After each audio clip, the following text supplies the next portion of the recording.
Would you like to learn a simple technique that will reduce your fear? If so, stay tuned.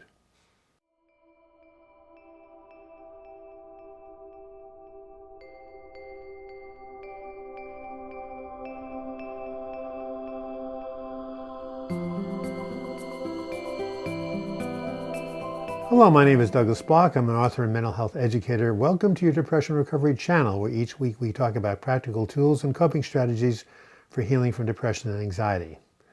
Name of today's video is Living in the Present Will Remove Your Fears. But before we start, of course, we have to have our opening joke. And I don't know, this one I think is really cute. What do skeletons say before they eat? Bon appetit. All right, well, as I said, today is the title is Living in the Present Will Remove Your Fears, and we're entering the fourth month of the pandemic here in the United States. It'll be June when this video is posted, and things are probably getting a little better by this time, but there's still a lot of fear and stress and anxiety. Just you can just feel it in the air, and this is coming at a time when I happened to stumble upon this video randomly on the internet that made a really big impression on me. It's called Staying Conscious in the Midst of Adversity by the spiritual teacher Eckhart Tolle. I want to tell you about this video and what impact it made on me. Many of you probably know who Eckhart Tolle is. He wrote a book in 1999 called The Power of Now. It catapulted him onto the world stage as being a spiritual teacher. He gives workshops and lectures, and he has his own YouTube channel. And right now he's making a YouTube video especially to help people during these challenging times. And as I said, this particular video is called Staying Conscious in the Face of Adversity. And he brings up this idea that fear is nothing but a thought form that occurs when you leave the present and project yourself into the future. I'm going to say that again. Fear is nothing but a thought form that occurs when you leave the present and project yourself into the future. If you stay in the present, there is nothing to fear.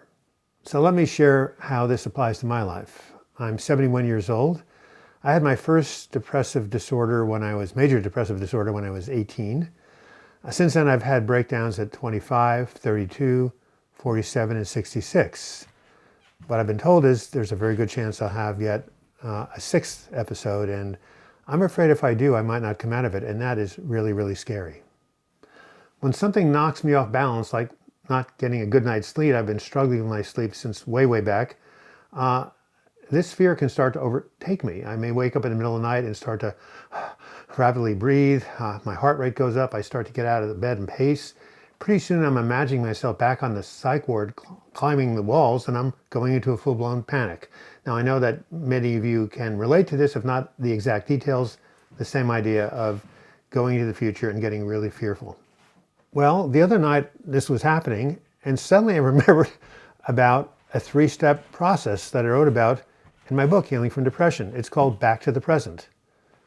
Step 1, realize that you've left the present. You're no longer in the present moment, and you've entered the future.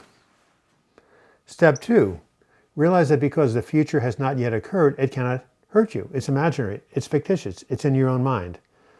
In step 3, take a deep breath, feel your feet on the ground, look around you, and say, I am back in the present moment, I am safe. And then focus on something completely different, like take a walk outside, or call your friend, or go ahead and get back on trying to solve that Sudoku puzzle, or anything that, for me, I go look at a chess problem. Not 3 in the morning, obviously, but during the day when I start to get afraid, I will do all these grounding techniques in the present, which usually consists of a combination of reaching out and connecting with somebody, focusing on something mental, or the best yet, just going outside and walking fast, or even hopping on my bicycle.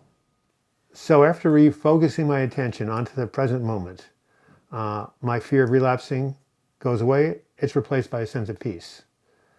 So this reminds me of one of my favorite sayings, where attention goes, energy flows.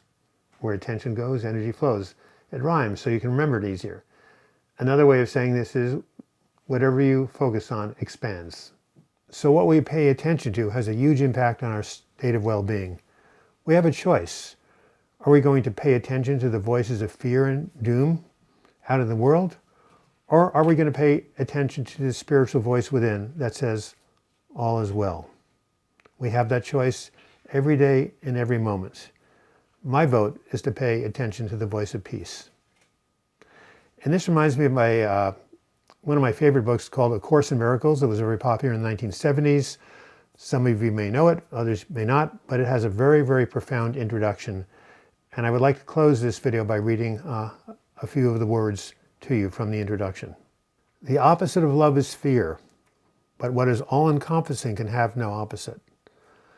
The Course can therefore be summed up very simply in this way. Nothing real can be threatened, nothing unreal exists. Herein lies the peace of God. This has been Douglas Bloch. Thank you for watching this video so much. I hope you enjoyed it. If you did so, be sure to give it a like. And also, I just so much enjoy your comments in the comments section, your questions, your positive statements, and whatever else you have to say. Anyway, yeah, so you can leave your comments there or just email me, douglasblog@gmail.com. If you'd like to become a subscriber to this channel, when my photo appears in the closing credits, click on it. And if you click on the bell to the right of the photo, you'll be notified every time I do a new video or a new live chat. They occur every Sunday at noon Pacific time. And if you want to become a patron of this channel, simply click on the Patreon image and you'll be taken to my crowdfunding page. And until we meet again, I wish you the best in your mental health recovery. And remember, fear is about things that have not happened yet. Stay in the present and all will be well.